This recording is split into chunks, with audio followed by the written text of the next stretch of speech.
지난주 우리 증시에서 이런 일이 있었습니다. 코스피는 5.10% 빠졌습니다. 그런데 같은 기간 코스닥은 10.98% 올랐습니다. 한쪽은 무너지고 한쪽은 치솟았습니다. 같은 나라, 같은 주식시장에서요. 그리고 어제 월요일 코스닥은 하루에 6.97% 더 올라 854를 찍었습니다. 장중에 매수 사이드카까지 걸렸죠. 이번 달 들어 벌써 세 번째입니다. 지난달 30일 저점이 644였습니다. 열흘 만에 32.52% 오른 겁니다. 그래서 지금 많은 분들이 같은 질문을 하고 계실 겁니다. 이 랠리 믿어도 되는가?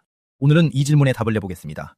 그 돈이 어디에서 나왔는지, 왜 하필 코스닥으로 갔는지, 그리고 계속 갈 수 있는지를 순서대로 알아보겠습니다.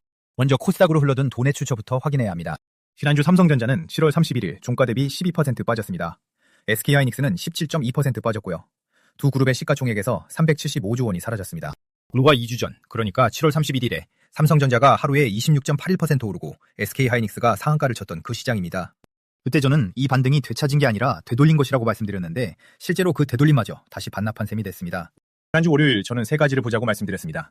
수요일 메모리 실적, 금요일 미국 고용지표, 그리고 외국인 순매수였죠. 첫 번째, 메모리 실적입니다. 결과는 역대급이었습니다. 미국 샌디스크의 지난 분기 매출이 89억 7천만 달러였습니다. 직전 분기보다 51% 늘었고 1년 전과 비교하면 372% 증가했습니다. 시장이 기대한 84억 2천만 달러를 크게 넘었고 주당 순이익도 39.25달러로 예상치 34.59달러를 웃돌았습니다. 다음 분기 전망도 103억에서 108억 달러로 오여잡았습니다. 웨스턴 디지털도 마찬가지였습니다. 매출 37억 5천만 달러로 1년 전보다 44% 늘었고 예상치를 넘었습니다. 메모리 업황은 낙관론 그 자체였습니다.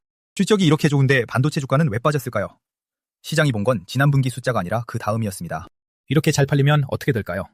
모든 회사가 공장을 늘립니다. 공장이 늘면 물량이 쏟아지고 물량이 쏟아지면 지금처럼 오르던 메모리 가격이 꺾입니다. 즉 좋은 실적이 곧 증설의 명분이 되고 증설은 다음 사이클의 하락 요인이 됩니다. 시장은 실적 발표를 보면서 이미 그 다음 국면을 계산하기 시작한 겁니다. 메모리는 원래 이런 산업입니다. 좋을 때 가장 무섭습니다.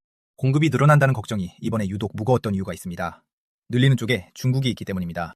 지난달 말 사마이 증시에 상장한 중국 창신 메모리 CXMT 이야기입니다. 상장 첫날 466% 오르며 중국 본토 시가총액 1위에 올랐던 그 회사죠. 이 회사가 어떻게 컸는지를 보면 시장이 왜 예민한지 이해가 됩니다. CXMT에서 일하는 한국인이 200명이 넘습니다. 삼성전자와 SK하이닉스 출신 엔지니어들이 주축입니다. 조건이 어땠을까요? 삼성전자에서 받던 급여의 3배에서 5배, 금액으로는 15억에서 30억 원 수준이었습니다. 최근에는 미국 마이크론과 샌디스크 출신까지 데려가고 있습니다. 2016년 회사를 세운 직후에는 개발실장으로 영입된 인물이 10나노급 D램 기술을 확보하기 위해 핵심 인력 배우기를 주도했고 이 건은 법적 처벌로 이어지게 됐습니다. 사람과 함께 기술이 건너간 겁니다. 세계 D램 시장에서 CXMT의 점유율은 출하량 기준 9%입니다. 2028년에는 11%까지 오를 것으로 전망됩니다. 그리고 생산 능력을 2030년까지 2배, 2035년까지 3배로 늘리겠다고 밝혔습니다. 여기는 가격입니다. 같은 D램을 30% 싸게 내놓고 있습니다. 성능이 조금 부족해도 값이 3분의 1 가까이 싸면 가져가는 고객이 생깁니다. 그렇게 삼성과 하이닉스의 물량을 잠식하고 있습니다. 그렇다고 CXMT가 삼성과 하이닉스를 따라잡은 건 아닙니다. 업계가 보는 기술 격차는 D램이 3년, HBM이 5년입니다. CXMT의 지력 공정은 16에서 17나노 수준인데 삼성과 하이닉스의 최신 공정보다 두세 단계 뒤에 있습니다. 결정적인 병목도 있습니다.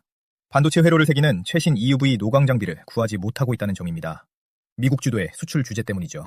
이 장비가 없으면 같은 양의 메모리를 만드는데 웨이퍼가 30% 더 듭니다. 그만큼 원가가 불리해집니다. 그런데도 시장이 불안해하는 이유는 방향과 속도입니다. CXMT가 최근 공개한 DDR5와 LPDDR5X는 투시 성능만 놓고 보면 삼성과 하이닉스 주력 제품에 상당히 근접했습니다. HBM도 올해 말 양산의 목표로 시제품을 이미 내놨습니다. 정리하면 이렇습니다. 지금 실력은 뒤집니다. 그런데 따라오는 속도가 예상보다 빠릅니다. 시장이 값을 매기는 건 현재가 아니라 미래고 그래서 실적이 좋은 날에도 주가가 빠진 겁니다. 우리 기업들도 대응에 들어갔습니다. 두 회사가 택한 답은 같은 자리에서 싸우지 않는 것입니다. CXMT가 값싼 범용 D램으로 밀고 들어오는 구간을 정면으로 맞받는 대신 고대 여폭 메모리 HBM과 차세대 공정으로 격차를 벌리는 쪽에 힘을 싣고 있습니다. HBM은 인공지능 반도체에 붙는 고급 메모리입니다. 값이 비싸고 만들기 어려운 만큼 중국이 따라오기까지 시간이 더 걸립니다. 앞서 말씀드린 5년이라는 격차가 바로 이 영역입니다. 그러니까 지금 벌어지는 일은 이렇게 정리됩니다. 아래쪽 시장은 중국에 내주고 있고 위쪽 시장에서 버티는 중입니다. 문제는 아래쪽이 생각보다 크고 그 시장을 잃는 속도가 위쪽에서 버는 속도보다 빠를 수 있다는 점이죠. 시장이 계산하고 있는 게 정확히 이 저울입니다. 지난주 금요일 미국 7월 고용보고서가 나왔습니다. 비농업 부문 취업자가 2만 3천 명 줄었습니다. 시장은 8만 3천 명 증가를 예상했는데 정반대 방향이 나온 겁니다. 정부 일자리가 5만 3천 개 줄었고 소매와 접객업도 부진했습니다. 실업률은 4.1%로 오히려 내려갔습니다. 그런데 이건 착시입니다. 일자리를 구하려는 사람 자체가 줄어서 생긴 숫자거든요. 경제활동 참가율은 61.4%로 5년여 만에 가장 낮았습니다. 임금도 거의 오르지 않았습니다.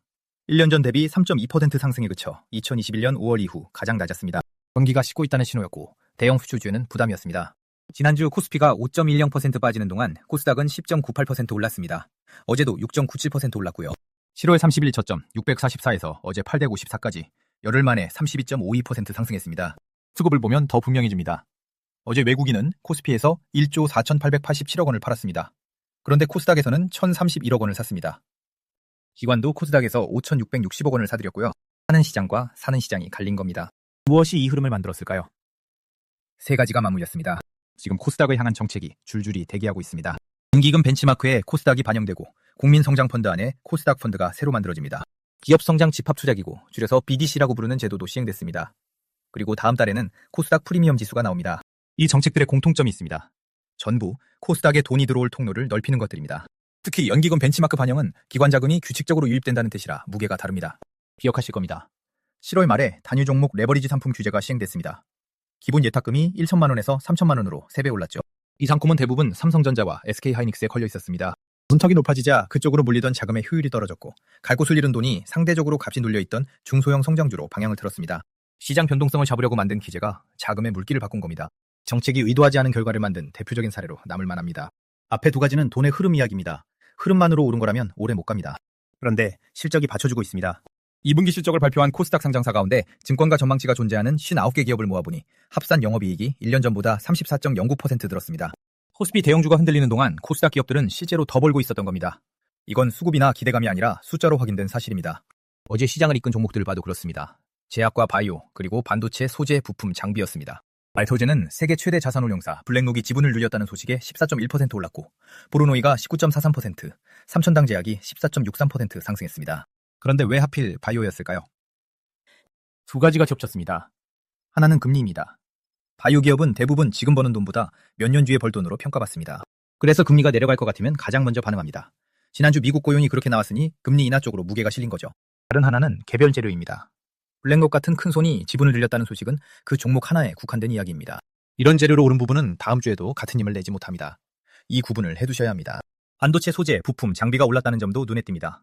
대형 반도체는 빠지는데 반도체 장비와 소재를 만드는 중소형주는 오른 거죠. 앞서 말씀드린 증설 이야기와 연결됩니다. 삼성과 하이닉스가 공장을 늘리면 장비와 소재는 더 팔립니다. 완제품 회사에는 부담인 증설이, 부품 회사에는 기회인 겁니다. 여기까지 보면 이 랠리는 근거가 있습니다. 정책이 뒷받침하고 수급이 실제로 움직였고 실적이 34% 늘었습니다. 셋 다 확인 가능한 사실입니다. 그런데 하나가 걸립니다. 영업이익이 34% 늘었다고 해서 지수가 열흘 만에 32% 오를 이유는 없습니다. 실적에서는 1년에 걸쳐 일어난 일이고 주가는 열흘 만에 반영했습니다. 이번 달에만 사이드카가 3번 걸렸다는 것도 같은 이야기입니다. 사이드카는 지수 선물이 급하게 움직일 때 걸립니다. 3번이나 걸렸다는 건 오르는 힘만큼 흔들림도 크다는 뜻입니다. 그리고 하나 더. 이 돈의 출처가 반도체에서 밀려난 자금이라면 반도체가 돌았을 때 그 돈도 함께 돌아갈 수 있습니다. 지금 코스닥은 대형주의 부진을 먹고 오르는 구조이기도 합니다. 하나, 오늘부터 반도체 특별법이 시행됩니다. 대통령이 위원장을 맡는 반도체 산업 경쟁력 강화 특별위원회가 만들어지고 반도체 클러스터의 기반시설 비용을 국가와 지자체가 총 사업비의 50%에서 100%까지 부담할 수 있게 됩니다. 수도권 박지역을 우선 고려합니다. 이게 왜 코스닥과 연결될까요? 클러스터가 깔리면 그 안에 들어갈 장비와 소재를 만드는 회사들이 수혜를 봅니다. 대부분 코스닥 기업입니다. 어제 소부장이 오른 이유 중 하나이기도 하고요. 오늘 시행 첫날 시장이 어떻게 반응하는지 보시면 됩니다. 둘, 내일 밤 미국 7월 소비자 물가지수가 나옵니다. 시장은 전월 대비 0.1% 상승, 근원 물가는 전년 대비 2.5%를 예상하고 있습니다. 지난주 고용이 그렇게 나빴는데 물가까지 잡힌 것으로 나오면 금리를 내릴 명분이 생깁니다. 금리 인하 기대는 중소형 성장주에 특히 유리합니다. 빚을 내서 성장하는 기업일수록 금리에 민감하니까요. 코스닥 랠리가 한 단계 더 갈 수 있는 재료입니다. 반대로 물가가 예상보다 높게 나오면 이야기가 달라집니다. 고용은 나쁜데 물가는 안 잡히는 가장 곤란한 조합이 됩니다. 셋, 목요일입니다. 이날이 진짜 시험됩니다. 목요일 하루에 두 가지가 겹칩니다. MSCI 8월 분기 리뷰 결과가 나오고 같은 날 국내 옵션 만기일입니다. MSCI 리뷰는 지수에 어떤 종목이 들어가고 빠지는지를 정하는 일입니다. 결과에 따라 그 종목을 기계적으로 사고 파는 자금이 움직입니다. 옵션 만기일도 수급이 출렁 있는 날이고요. 두 개가 같은 날 겹치면 변동성이 커집니다. 지금처럼 짧은 기간에 많이 오른 시장은 이런 날 흔들리기 쉽습니다. 목요일을 넘기고도 지수가 버티는지가 이 랠리의 체력을 보여줄 겁니다. 정리하겠습니다. 첫 번째, 랠리가 이어지는 경우입니다. 오늘 특별법 시행에 소부장이 반응하고 내일 물가가 안정적으로 나오고 목요일 수급 이벤트를 넘긴다면 코스닥은 900선을 향해 갈 수 있습니다. 시장에서 말하는 천스닥, 천선 회복이 다시 입에 오를 겁니다. 두 번째, 숨고르기입니다. 가장 가능성이 높다고 봅니다. 열흘에 32% 올랐으니 차익 실현이 나오는 게 자연스럽습니다. 800선 초반에서 오르내리며 힘을 모으는 그림입니다. 이 구간에서는 지수보다 종목별 시적이 갈라놓습니다. 세 번째, 되돌림입니다. 물가가 높게 나오거나 목요일 수급 이벤트에서 흔들리는 경우입니다. 다만 반도체 대형주가 같이 반등한다면 코스닥에서 빠진 돈이 그쪽으로 가는 것이라 시장 전체가 나빠지는 것과는 다릅니다. 이 구분을 하셔야 합니다. 여기까지 들으시고 이 질문이 남으실 겁니다. 삼성전자와 SK하이닉스를 들고 계신 분들이 많으실 테니까요. 두 가지를 나눠서 봐야 합니다. 먼저 시적입니다. 지난주에 확인된 건 메모리가 잘 팔리고 있다는 사실이었습니다. 밴디스크 매출이 1년 만에 372% 늘었다는 건 업황이 여전히 뜨겁다는 뜻입니다. 회사가 망가져서 주가가 빠진 게 아닙니다. 다음은 시간표입니다. 시장이 걱정하는 공급 증가와 중국의 추격은 올해 안에 결판나는 이야기가 아닙니다. 기술격차가 D램 3년, HBM 5년이고 CXMT는 EUV 장비도 아직 못 구했습니다. 다만 그 방향이 바뀌지 않는다는 게 문제죠. 그래서 지금 반도체를 보는 관점은 이렇게 잡는 게 맞습니다. 몇 달을 보고 들어간 자리라면 지금 구간은 견디기 어렵습니다. 반대로 몇 년을 보고 있다면 확인할 것은 주가가 아니라 HBM 점유율과 차세대 공정전환 속도입니다. 그게 위쪽 시장을 지켜내는지를 보여주는 지표입니다. 파느냐 버티느냐는 결국 각자의 시간표에 달린 문제입니다. 열흘에 32% 오른 자리에서 한 번에 들어가는 건 위험합니다. 지난 열흘을 놓쳤다는 조급함이 가장 비싼 판단을 만듭니다. 이 랠리의 근거 세 가지 중에 정책과 실적은 하루아침에 사라지지 않습니다. 시간이 걸리는 재료이고 그만큼 기회도 여러 번 옵니다. 목요일을 넘기고 나서 판단하셔도 늦지 않습니다. 이번 주는 확인할 것이 사흘 간격으로 놓여있는 주간입니다. 오늘 정리하면 이렇습니다. 코스닥이 오른 건 우연이 아닙니다. 정책과 수급과 실적 세 가지가 실제로 맞물렸습니다. 특히 코스닥 기업들의 영업이익이 34% 늘었다는 건 기대감이 아니라 숫자입니다. 다만 열흘에 32%라는 속도는 그 숫자보다 앞서 있습니다. 근거를 믿는 것과 지금 가격을 믿는 것은 다른 이야기입니다. 오늘 반도체 특별법, 내일 밤 미국 물가, 그리고 목요일 수급 이벤트 이 셋을 확인하시면 됩니다. 잠시 뒤 9시 장이 열립니다. 오늘도 함께 확인하시죠. 구독과 좋아요는 다음 영상을 만드는 힘이 됩니다. 감사합니다. 지금까지 머니버스터였습니다. 구독, 좋아요는 영상 제작에 너무나도 큰 힘이 됩니다.